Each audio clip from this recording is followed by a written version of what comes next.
Title: Bisection Method, Concept and Background. Leader: Ephraim Tamayo. Member: Jade Stories, Sam Disola, and Salvador Gaspar. Bisection method, concepts, and background. The bisection method is used to find the roots of polynomial equation. It separates the interval and subdivides the interval in which the root of the equation lies. The principle behind this method is the intermediate theorem for continuous functions. It works by narrowing the gap between the positive and negative intervals until it closes in on the correct answer. This method narrows the gap by taking the average of the positive and negative intervals. It is a simple method and it is relatively slow. The bisection method is also known as interval halving method, root finding method, binary search method, or dichotomy method. Basis of bisection method. Theorem an equation f of x is equal to 0, where f of x is a real continuous function, has at least one root between x1 and xu. If x of 1, x of u is less than. Figure 1, at least one root exists between the 2 points if the function is real continuous and changes sign. Figure 2, if function does not change sign between 2 points, roots of the equation may still exist between the 2 points. Figure 3, if the function does not change sign between 2 points, there may not be any roots for the equation between the 2 points.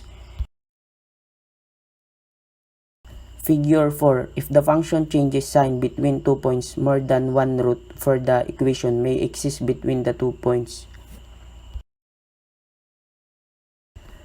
A logarithm. In mathematics, the logarithm is the inverse function to exponentiation. That means the logarithm of a given number, x, is the exponent to which another fixed number, the base b, must be raised to produce that number x.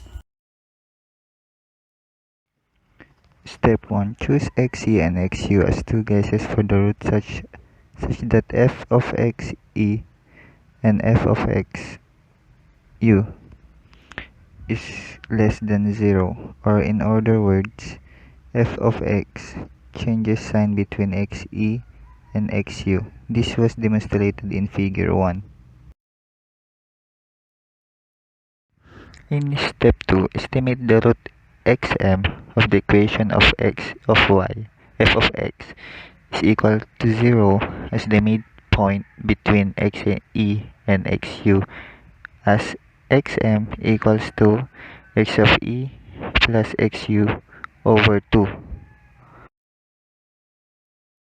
Step 3.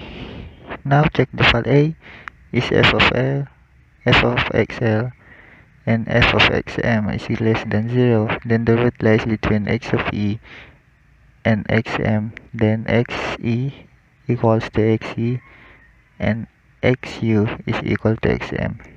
B. If f of xl and f of xm is less than 0 is greater than 0, then the root lies between xm and xu, then xe equals to xm and xu is equal to xu. In C, if f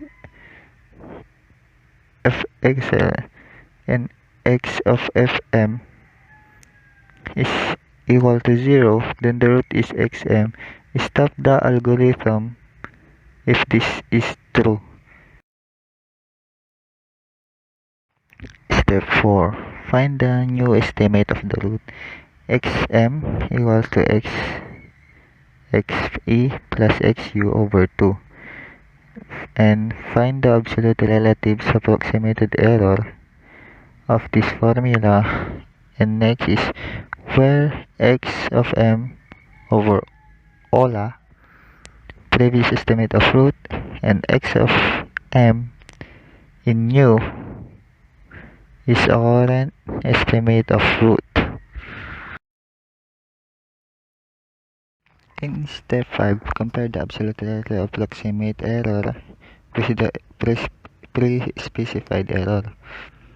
Yes, no. Go to step 2 using new upper and lower guesses. And now, step the algorithm. Not one should also check whether the number of allegation is more than the maximum number of iteration allowed. If so, one needs to terminate the algorithm and notify the user about it. And that's all. Thank you.